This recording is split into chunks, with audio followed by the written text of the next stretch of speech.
जीवन के इस रण में खुद ही श्री कृष्ण और खुद ही अर्जुन बनना पड़ता है। रोज अपना ही सारथी बनकर जिंदगी के महाभारत से लड़ना पड़ता है।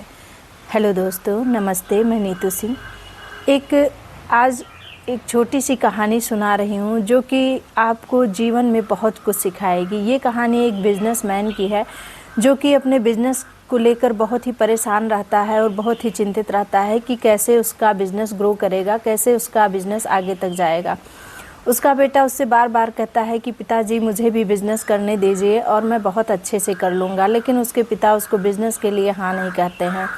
और एक दिन अचानक उसको जो है उनके पिता को दिल का दौरा पड़ता है और वो हॉस्पिटल में एडमिट हो जाते हैं।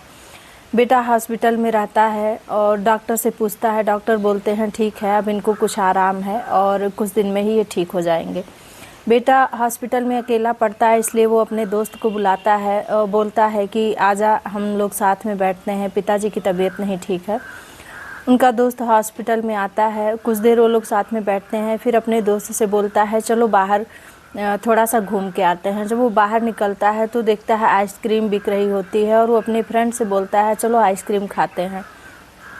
आइसक्रीम जब वो खाता है तो उसका दोस्त बोलता है यार तुम कैसे हो, तुम्हारे पिता हॉस्पिटल में पड़े हैं और तुम चिंता करने की बजाय जो है आइसक्रीम खा रहे हो।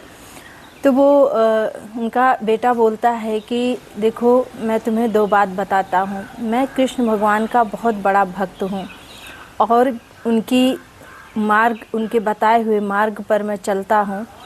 और दो बात मैं तुम्हें बता रहा हूँ।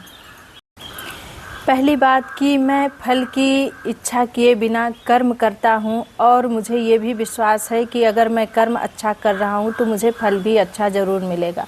दूसरी मैं तुम्हें एक कहानी सुनाता हूँ।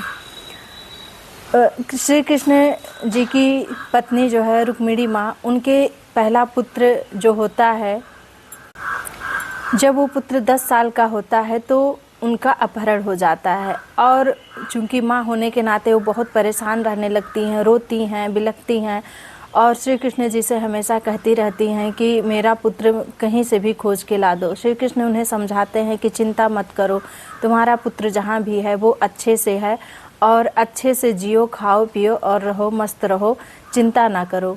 लेकिन माँ का दिल जो है कहाँ मानता है, वो बहुत परेशान रहती हैं। समय बीतते जाता है और 18 साल हो जाते हैं। 18 साल पर उनका पुत्र जो है वापस लौट कर आता है और जब वो देखती हैं तो वो शादी करके, और वो भी शादी इस लड़की से करते हैं कि जो कि उनसे 20 साल बड़ी रहती है। माँ इस बात को स्वीकार नहीं कर पाती हैं और वो बहुत परेशान रहती हैं। बार बार श्री कृष्ण से बोलती हैं कि क्या जो है यही मिली थी शादी करने के लिए। और भगवान श्री कृष्ण उन्हें समझाते हैं कि जो होता है वो अच्छे के लिए होता है, जो हुआ उसे स्वीकार करना सीखो, उसे स्वीकार करो। लेकिन वो इस बात को स्वीकार नहीं कर पा रही थी। वो दिन प्रतिदिन चिंता में डूबती जा रही थी और अस्वस्थ होती जा रही थी। देखते देखते 26 साल गुजर गए। तो माँ रुक्मिणी जब 26 साल हो जाता है तब इस बात को स्वीकार कर लेती हैं कि जो होता है उसे स्वीकार करना चाहिए और जो होता है वो अच्छे के लिए होता है।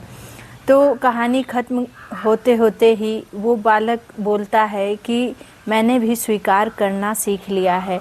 श्री कृष्ण जी कहते हैं कि जो हो गया उसे स्वीकार करो, क्योंकि जो होता है वो अच्छे के लिए होता है और जो हो रहा है वो भी हमारे अच्छे के लिए ही हो रहा है। तो देखिए, कभी भी जो है जो बीत गया उसके लिए चिंतित होके अपने आने वाले कल को बर्बाद नहीं करना चाहिए। ये जीवन है, जीवन में जो भी उतार चढ़ाव आते हैं उसके साथ चलते रहना चाहिए और अपने जीवन का यापन करते रहना चाहिए।